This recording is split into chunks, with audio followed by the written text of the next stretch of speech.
I was once at a presentation with a famous Agile coach by the name of Michael Spade, and he said, open to questions. And someone said, what happens if I'm in an organization in which my leader is red and I'd like him to change? What can I do to make him change? And Spade said, well, you can wait for him to die. And of course, everyone laughed. And he said, no, I'm actually serious. You can't make anyone change. And maybe that's the most important thing. Maybe that's the most important thing in life. You know, the amount of relief that we would all experience if we realize that we can't make other people change, but particularly in the corporate world. The idea that we can make people change, in particular leaders change, it's always just an invitation, right? We can't make other people change. They have to want to change themselves, right? We can invite change, but we can't make other people change. Like there aren't like tricky ways to influence people or to persuade people or like stuff like that. People have to want to change. If they don't want to change, that's it. He also said if someone wants to change, right, the fastest way to do it was through meditation. And if you had like a really aggressive program of meditation, you could do it in 2 to 5 years. Okay? So shifting culture in an organization is not fast, right? It's not going to fit into a 3-month quarterly earnings report. So let's move on. But step number one, insight number one, is that an organization is only as evolved as its leaders. So here's insight number two. What structures or practices are possible in an organization? Well, the answer is not any. It also doesn't depend on how much training you've given, although it does depend somewhat on it. It also doesn't depend on who your Agile coach or Scrum Master is. It also doesn't really depend, although it does depend, on how mature the organization is. What it depends on most critically is the culture of the organization. And this is the part that people completely miss. That's why I'm emphasizing this, right? So it does depend on all these other things, like the experience of the organization, who the coaches are, all that other stuff.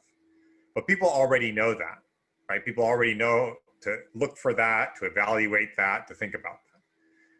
The thing that people don't know to look for is the culture of the organization. So very, very often people are trying to implement practices that do not fit the culture of the organization. And so they don't look for culture / practices fit. And so the practice fails and they blame the manager or they blame the coach or they blame the training and they say, we need more training. People just haven't been trained. Or they say, oh, the management is not right and we need to go fix middle management. When in fact, the problem is that the culture is not appropriate. And so here's the relationship between culture and practices. So if you have a red culture, only a very narrow set of practices is possible. If you have an orange culture, you can do all of the red practices plus the orange practices. If you have a green culture, you can do all of the red practices plus the orange practices plus the green practices. And if you have a teal culture, you can do all of them. Now, sometimes red practices are appropriate practices. Sometimes orange practices are appropriate practices. Sometimes green, right? The thing to do is to choose the appropriate ones.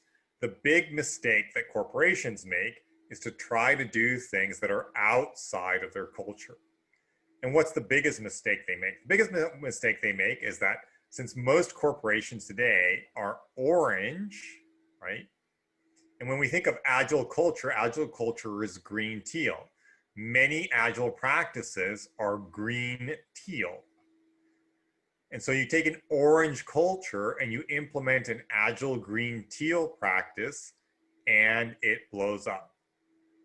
So here's one really simple one.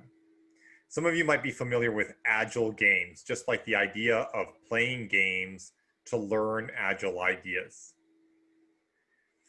And so one common reaction you might hear in state corporate environments, this happens less and less, but still happens, is we're not going to bring in games because games are not serious, right? So that's a cultural issue. That's a cultural issue that's occurring when you hear that. Let's do something much simpler. You bring in the daily scrum or daily stand-up into a red culture, right? Which is about power, right? They don't care about transparency. They don't care about self-organizing systems, self-organizing teams, like the manifesto says. They care about is power, right? So the stand-up practice is not going to work too well. Saying I have an impediment is not going to work too well. Asking for help is not going to work too well. So the practices have to be appropriate for the culture.